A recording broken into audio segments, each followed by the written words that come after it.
অনেকগুলো কাঁচা আম কেনা হয়েছিল গরমের জন্য, পেকে যাচ্ছে আর বেশ কয়েকটা চাটনি করে খেয়ে নিয়েছে। আজকের ভাবছি না শরবত করে খেতেই হবে, গরমটাও প্রচণ্ড পড়েছে।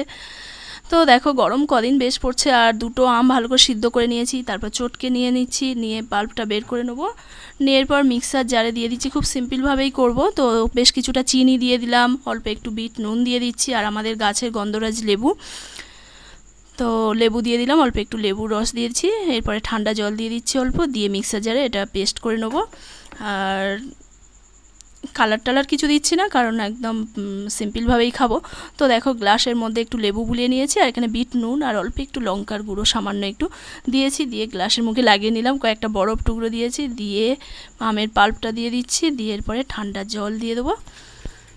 খেতে খুব সুন্দর হয়েছিল, একদম ঠান্ডা ঠান্ডা আমের জুস। অনেক দিন থেকে খাবো খাবো করছি, কিন্তু করা হচ্ছে না, বেশিরভাগ চাটনি করেই খাওয়া হচ্ছে। তো চলো, ভিডিওটা ভালো লাগলে একটা লাইক দিতে ভুলো না।